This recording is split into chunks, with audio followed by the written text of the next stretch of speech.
la Première ministre.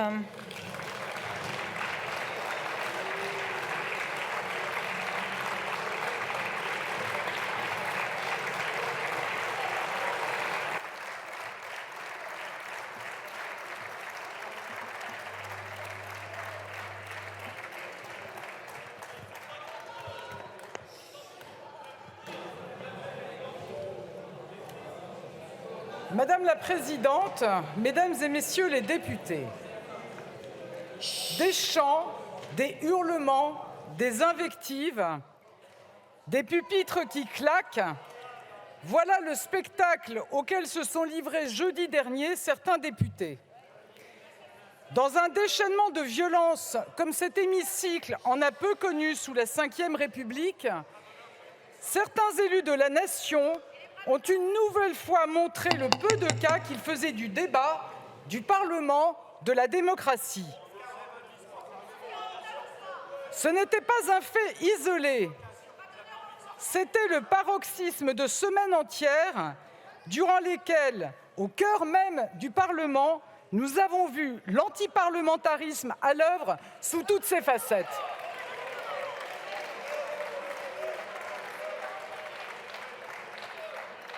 Nous avons vu la NUPES déployer avec méthode, constance et détermination toute la palette des techniques d'obstruction dans le seul et unique but d'empêcher le débat. Nous avons vu le mépris de nos institutions s'afficher sans le moindre scrupule jusqu'à qualifier la commission mixte paritaire de prise d'otage. Nous avons vu clair aussi dans le jeu de ceux qui méprisent cette Assemblée et veulent récolter les fruits du chaos. Le mutisme de l'extrême droite ne trompe personne. Jeudi dernier, d'ailleurs, le naturel a repris le dessus à coups d'attaques personnelles et de cris effrénés.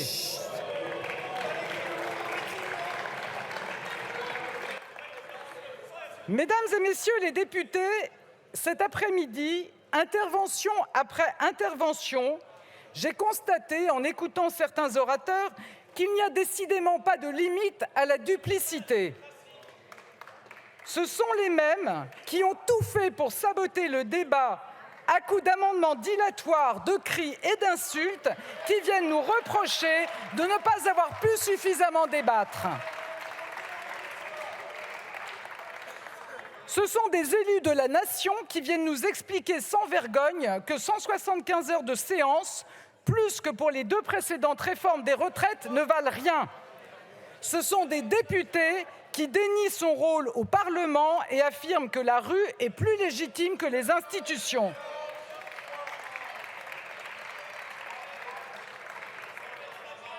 Mesdames et Messieurs les députés, ces comportements sont graves.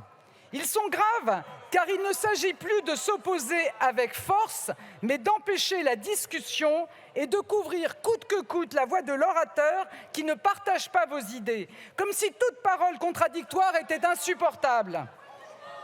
Ils sont graves car pour certains, toutes les outrances, toutes les violences sont permises. Ils sont graves car ils constituent, sous le regard des Français aux 2 extrêmes de l'hémicycle, une remise en cause directe et frontale de nos institutions, de notre Constitution, de notre démocratie.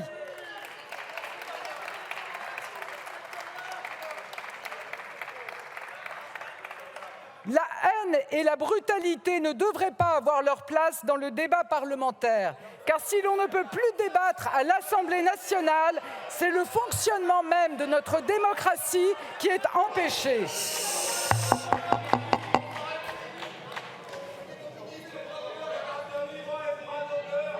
Mesdames et Messieurs les députés, comme vous, j'ai été élu il y a près d'1 an. Comme vous, je vais à la rencontre des Français dans ma circonscription du Calvados et sur tout le territoire. Je parle avec nos concitoyens de leurs doutes, de leurs inquiétudes, de leurs espoirs. Personne sur ces bancs n'a le monopole pour parler au nom du peuple et j'ai bien conscience de l'état d'esprit de notre pays.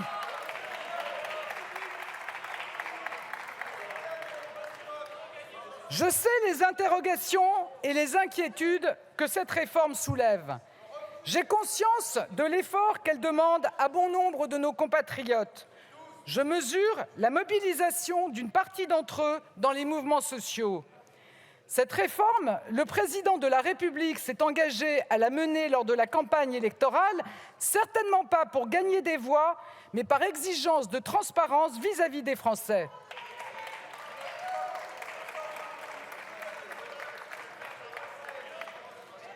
C'est d'abord par responsabilité, avec gravité, humilité et conscience de la sensibilité de l'enjeu que l'on s'engage dans une réforme des retraites. Bien sûr, les constats sont connus, l'impasse démographique et le creusement des déficits. Mais ce ne sont pas des arguments d'autorité. Et personne n'imagine que la seule réalité des chiffres atténue l'impact de la réforme pour celles et ceux qui devront progressivement travailler plus longtemps. Mais alors, il faut être clair sur les alternatives. Certaines ont été présentées par des amendements dans cet hémicycle. Elles peuvent se résumer en 2 mots, matraquage fiscal. Ce sont des impôts et des charges supplémentaires qui pèseraient sur le pouvoir d'achat des Français et menaceraient leurs emplois. L'autre chemin que certains proposent, c'est l'allongement de la durée de cotisation. Mais alors, il faut dire la vérité aux Français. Pour équilibrer notre système de retraite par répartition, il nous faudrait travailler 45 années. En transparence, que ceux qui la proposent ou l'ont proposée assument les conséquences d'une telle mesure. Pour un titulaire d'un BTS qui a commencé à 20 ans, cela voudrait dire une retraite à 65 ans. En responsabilité, nous n'avons pas fait le choix des 45 ans.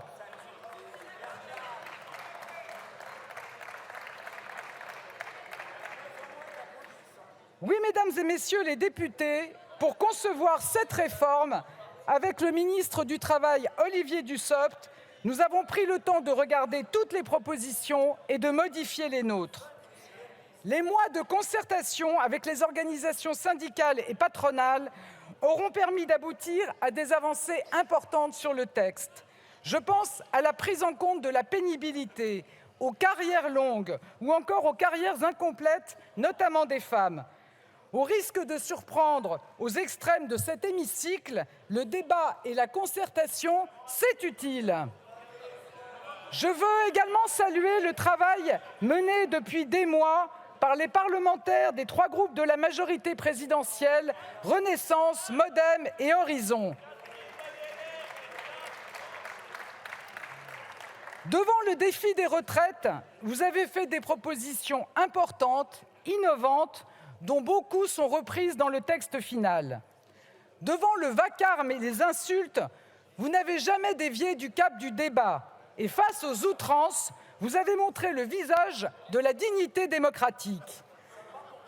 Devant les échéances, vous ne vous êtes pas laissé intimider.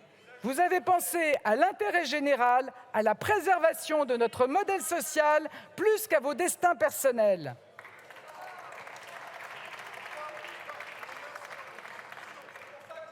Ce ne sont pas vos voix qui ont fait défaut, et si j'ai dû recourir à l'article 49.3 de la Constitution, ça n'est pas du fait de la majorité qui, elle, d'un bloc, était pleinement mobilisée. Mesdames et messieurs les députés, les mois de concertation en amont du texte, les propositions de la majorité et des oppositions et les 175 heures de débat au Parlement auront permis d'aboutir à une réforme équilibrée, porteuse de progrès et qui prend au mieux en compte les situations de chacun. Aujourd'hui, c'est sur votre texte, pas sur le projet du gouvernement, mais bien sur le compromis trouvé par le Parlement que j'engage ma responsabilité.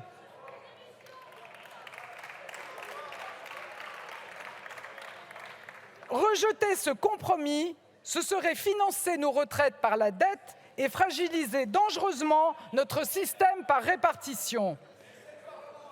Rejeter ce compromis, ce serait priver 1,8 million de retraités modestes d'une augmentation de leur pension dès la rentrée, une augmentation en moyenne de 600 € par an. Rejeter ce compromis, ce serait priver les professions libérales d'une pension majorée de 10% à leur 3e enfant. Je pense notamment aux infirmières libérales. Rejeter ce compromis, ce serait continuer à demander à ceux qui ont commencé à travailler avant 16 ans de continuer 45 années pour toucher une retraite à taux plein. Rejeter ce compromis, ce serait renoncer à investir 1 milliard d'euros pour prévenir la pénibilité des métiers, notamment pour ceux qui portent des charges lourdes, ont des postures pénibles ou accomplissent des gestes répétitifs. Rejeter ce compromis, ce serait renoncer à des mesures qui réduiront d'1 tiers les écarts de pension entre les femmes et les hommes. Et je veux saluer tous les parlementaires qui ont entendu l'appel des Français au travail conjoint et ont participé, au-delà des clivages, avec le gouvernement, avec la majorité, à bâtir et améliorer cette réforme des retraites.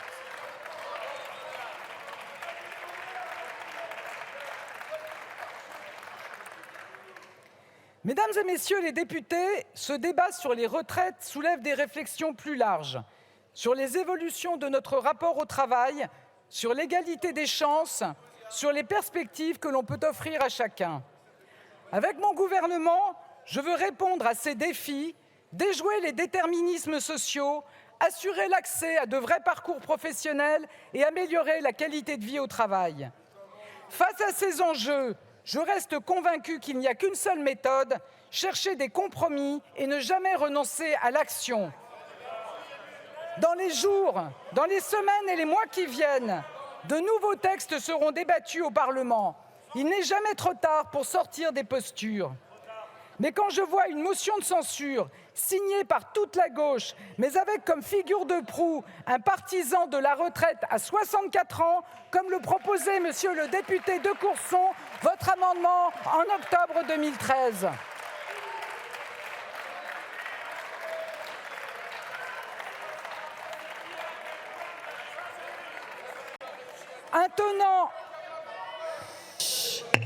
Un tenant historique de l'austérité budgétaire, un opposant notoire au mariage pour tous et qui n'a pas voté l'inscription de l'abolition de la peine de mort dans la Constitution.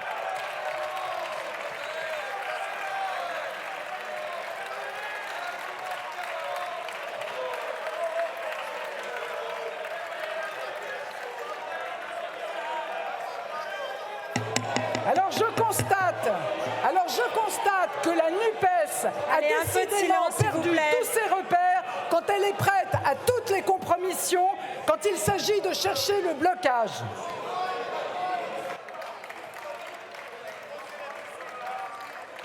Plutôt que de construire des alliances baroques, pensons à l'intérêt de notre pays.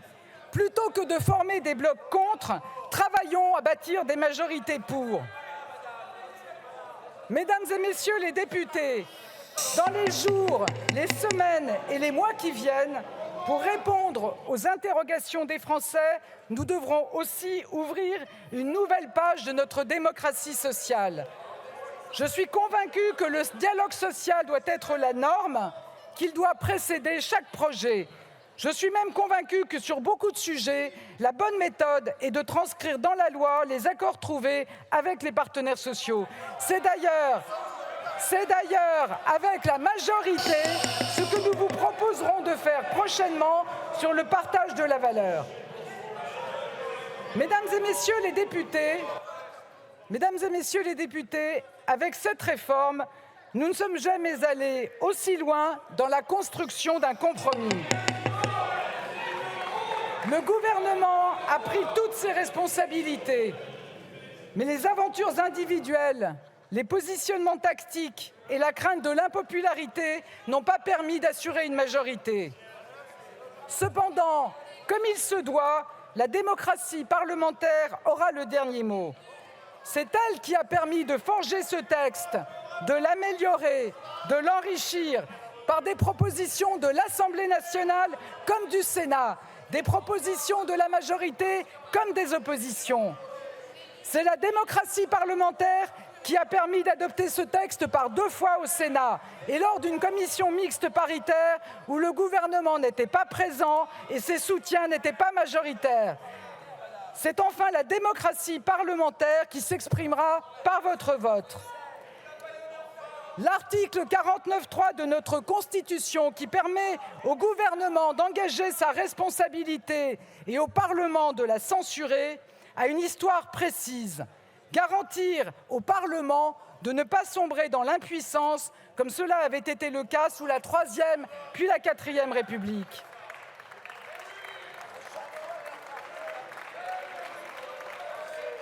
Ceux qui déguisent le 49.3 en un outil antidémocratique ont la mémoire courte. Ils oublient que c'est justement l'affaiblissement du Parlement et l'incapacité à légiférer dans les situations de crise qui a conduit certains à remettre en cause la démocratie parlementaire, voire la démocratie tout court, dans les périodes sombres de notre histoire.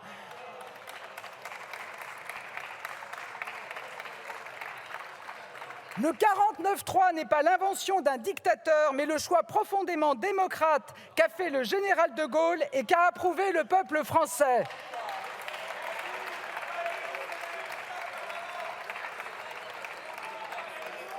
Car à la fin, il y a un vote.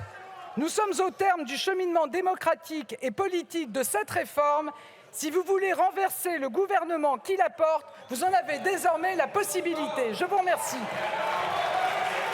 Je vous remercie, Madame la Première ministre. La discussion commune est close.